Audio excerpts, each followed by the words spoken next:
The first time anyone noticed Rex, he was a blur of motion behind a rusted wire fence at the back of a sagging house on the edge of town. His tawny fur was matted with mud, his ribs slightly visible beneath his wiry frame, and his eyes, those deep, caramel-colored eyes, held a mixture of restless energy and aching loneliness. He had once been a puppy full of hope, bounding clumsily through his first home, tail wagging furiously at every kind word or soft stroke. But that was long ago, back when his humans still smiled and remembered to toss him a ball. Somewhere along the line, life had turned cold.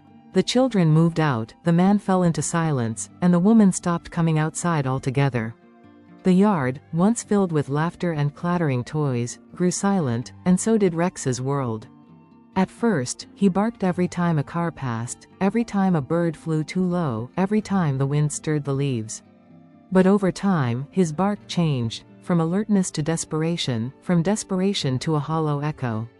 Now, he barked not to warn, but to be heard. And nobody came. Food became irregular. Days blurred into weeks. Rain turned the dirt to mud, and the sun baked the yard into dust. Rex paced endlessly, a prisoner in a forgotten corner of suburbia, a ghost of the dog he could have been. Passers-by sometimes tossed glances his way, but none ever stopped. One neighbor complained about the noise, but that only resulted in a tighter chain and even fewer visits from the man inside the house. Then one afternoon, the chain broke. The sound of metal snapping was sudden and sharp. For a moment, Rex froze, his mind struggling to make sense of the freedom. Then, like a bolt of lightning, he dashed out of the yard and into the open world. He didn't know where he was going, only that he could run.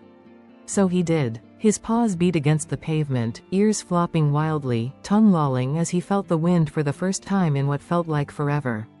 But freedom, without guidance, is a dangerous thing. He ended up near the back of a grocery store, sniffing through trash bins for scraps.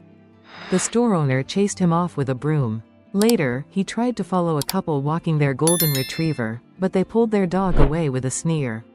Rex wandered into a park but was soon driven off by a security guard who mistook him for a stray with no manners. After several days on the streets, he was picked up by animal control. The shelter was small but clean, and at least he had food and a soft corner to lie in. Still, the barking of other dogs made it hard to rest, and the cold steel bars brought back the memories of the fence, the one that had kept him forgotten. Volunteers came and went, patting the friendlier dogs, the smaller breeds, the ones with the big eyes and tidy coats. Rex, with his boundless energy and boxer mix build, was too much for most. He'd jump, bark, spin in circles with joy, only to be passed over again and again. He needs space, one of the staff said, patting Rex's head with a sigh. And someone who won't mind how wild he is. But nobody wanted wild. People wanted calm, obedient, easy. Rex wasn't easy. Weeks passed. Then came a rainy Thursday afternoon when the bell above the shelter's door jingled, and a voice called out, soft, uncertain. "Hi, we're here to maybe meet a dog?"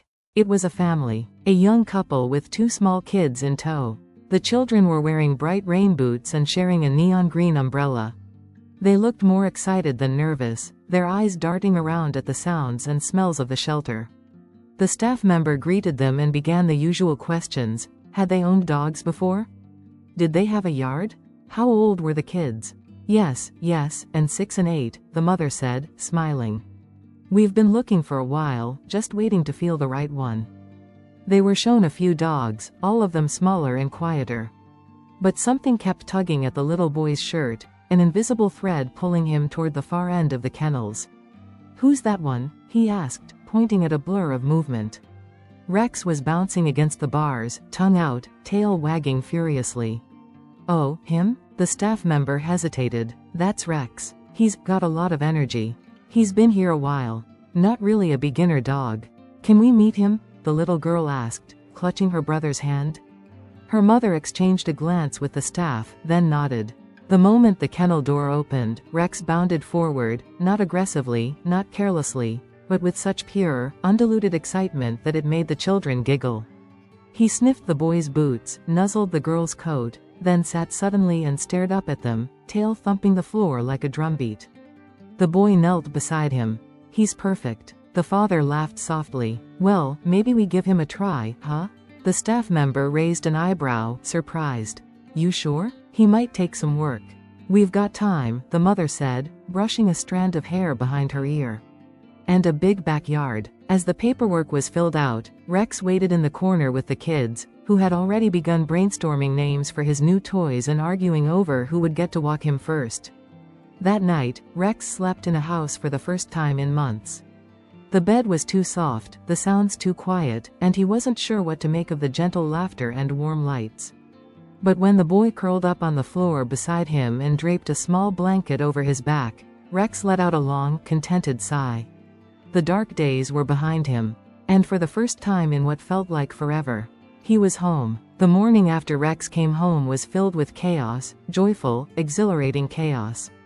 At precisely 6:30, two pairs of small feet thundered down the hallway and burst into the living room. Rex, curled up on a cushy dog bed near the sliding glass door, sprang to attention. He wagged his tail so hard it slapped the floor like a helicopter blade. He's awake, shouted Emma, the 6-year-old, already halfway through unzipping her raincoat over her pajamas. Can I feed him? Can I? Asked her older brother, Liam, as he grabbed the dog food scoop from the kitchen. Their parents stumbled in moments later, still half asleep, the dad clutching a mug of coffee while the mom blinked at the scene unfolding in the kitchen. Rex didn't know where to go first, toward the food, toward the kids, or toward the window where a squirrel was taunting him from the garden fence. He made an indecisive lap around the table, tail wagging furiously, before settling on following Liam, who was now scooping his breakfast into a shiny metal bowl. Sit, Liam said with the gravity of a magician performing his greatest trick. Rex paused. Sit, Rex. After a moment, Rex slowly lowered his rear to the floor, eyes never leaving the food bowl. Good boy, Liam beamed, as though he had just won an Olympic gold medal. He placed the bowl on the floor, and Rex dove in with such enthusiasm that the children erupted in laughter. The backyard quickly became Rex's favorite place. It wasn't enormous, but to him, it was freedom. The fence was tall and sturdy, the grass long in places, and a few old trees offered shade and places to dig. Best of all, the kids were almost always out there with him. They brought tennis balls and squeaky toys, sticks and bubbles, and sometimes just their own wild ideas. Rex ran until his legs ached, leaping, spinning, playing tug-of-war with old socks and galloping alongside the kids like he'd been born to chase them through tall grass and summer sunlight. He slid through piles of leaves, barked at butterflies, and rolled in anything that smelled interesting. For the first time in months, maybe even years, Rex's energy was no longer a curse. It was a gift, but not everything was perfect. He chewed 3 slippers in the first week, 2 couch cushions by the second, and had an unfortunate accident involving an unattended rotisserie chicken on day 10. Still, the family took it in stride. The parents invested in chew toys, reinforced the baby gate to the kitchen, and enrolled Rex in a basic obedience class at the community center. The first class was a disaster. Rex barked at every other dog in the room, jumped up on the trainer twice, and tried to steal treats from the instructor's pouch. Energetic, isn't he? The trainer said with a good-natured chuckle, gently guiding Rex into a sit position. Boxers tend to have strong personalities. But don't worry, he's just eager. He'll settle. And settle he did, slowly. By week 3, Rex had learned to walk politely on a leash, most of the time. He could sit on command, lie down with some hesitation, and high-five when properly motivated by peanut butter. But his best trick, by far, was his unfailing loyalty to the kids. If they cried, Rex was there. If they laughed, he was in the middle of it. If they fell off their bikes or scraped their knees, Rex hovered protectively nearby, licking tears and nudging arms until everything felt a little better. One day, Emma had a nightmare. It was about thunder and monsters and a fire that swallowed her toys. She woke up screaming, and her parents rushed into the room to find her sitting bolt upright, shaking. But Rex had heard her first. He'd pushed open her door with his nose, bounded onto the bed, and curled tightly around her like a warm, living blanket. By the time her mother flicked on the light, Emma's tiny hands were buried in Rex's fur, her breathing already slowing. Rex chased the monsters away, she whispered, her face pressed to his neck. From that night on, he began sleeping in the hallway between the kids' bedrooms. Not because he was told to, because he wanted to. The neighborhood soon got to know Rex as well.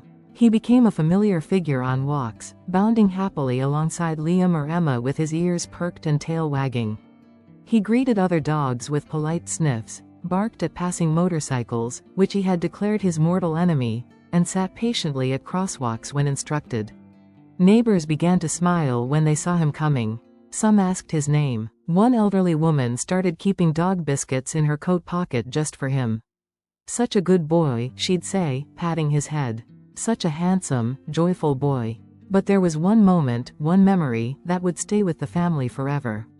It was a sunny Saturday morning when Liam took a tumble off the backyard slide. He landed hard on his arm and let out a sharp, panicked cry. His parents rushed out within seconds, but Rex had been faster. The dog sprinted across the yard, barking with urgency, and reached Liam just as tears began to fall. He didn't lick, didn't jump. He just sat beside the boy, close enough to touch, ears pinned back, eyes full of worry. His body was still and steady, anchoring the fear that threatened to rise. When the doctor later confirmed Liam had only sprained his arm, the family breathed a collective sigh of relief. But Emma summed it up best.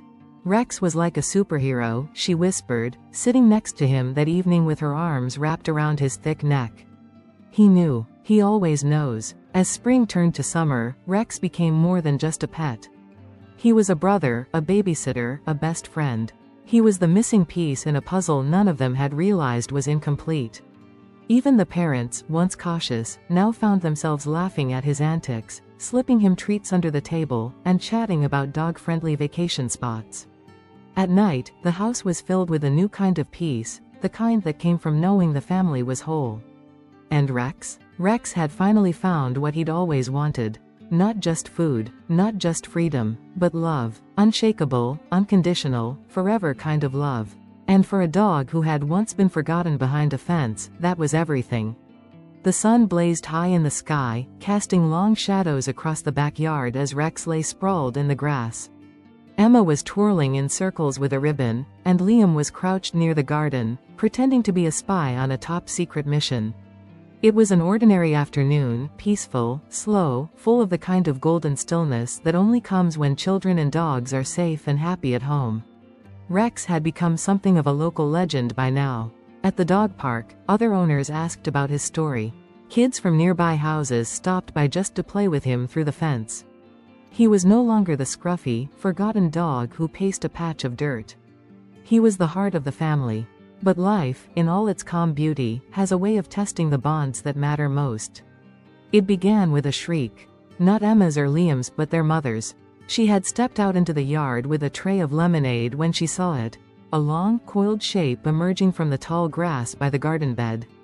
A snake. Not just any snake, but a venomous copperhead, slithering its way toward Liam, who was too caught up in his spy game to notice. Everything happened in an instant. Rex's ears shot up. His body tensed. And without hesitation, he launched forward like a missile, barking so loudly that the whole yard seemed to vibrate. The snake reared back, startled by the sudden movement. But Rex was faster. He positioned himself between the snake and the boy, his teeth bared, his stance protective and low. Liam froze. The copperhead struck. Rex lunged sideways, taking the bite meant for the child. A yelp ripped from his throat, but he didn't back down. He continued to bark and snap until the snake finally slithered away into the bushes, leaving behind a trail of disturbed grass. Their father had arrived by then, vaulting over the porch steps in 3 bounds. He scooped Liam into his arms and shouted for help. Emma clung to her mother, who had gone pale. Rex was already swaying. He collapsed to the ground, panting heavily, his legs swelling rapidly where the fangs had sunk in. His tail thumped weakly once, then stopped. The world slowed. The family bundled Rex into the car, driving with hazard lights on, ignoring speed limits. At the emergency vet, staff rushed him in without hesitation. The bite was serious, painful, venomous, and dangerously close to a major artery. But Rex had made it just in time. The anti-venom worked. For 3 days, he remained at the animal hospital, hooked up to IVs, too tired to lift his head. The kids drew him cards. Emma made a bracelet out of yarn to put on his collar. Liam found a stick shaped like a lightning bolt and declared it Rex's hero staff. When the vet finally called to say he was ready to come home, the entire family drove over together. Rex limped slowly out of the back room, wearing a cone and looking more groggy than usual. But when he saw the kids, he lit up. His tail wagged weakly at first, then faster, until he looked like himself again. The reunion was teary and loud and full of belly rubs. From that day forward, the family saw Rex not just as their dog, but as their guardian. They bought a plaque and placed it under the tree in the backyard. To Rex, our brave boy, protector, friend, and forever family. His bite wound healed slowly, but his spirit never dulled. If anything, Rex became even more loyal, more watchful, and more loving. He no longer just chased butterflies or played tug-of-war. He kept an eye on the fence line. He stayed closer during walks. He checked on the kids before lying down at night. And though he still chewed the occasional slipper or got too excited around squirrels, his family never forgot what he had done. Every year on the anniversary of the incident, they held a little party just for him. There were treats and balloons and a cake made of peanut butter and carrots. The neighbors came. The kids wore Rex's rescue team shirts. And Rex, he wore his lightning bolt charm proudly on his collar. One evening, a year after the bite, the family sat out under the stars, roasting marshmallows.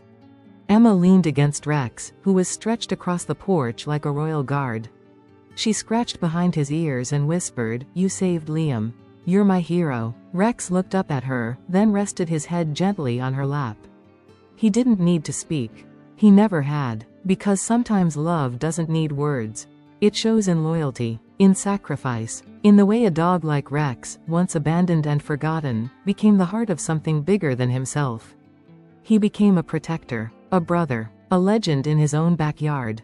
And most of all, he became what every dog longs to be. Truly, unconditionally loved.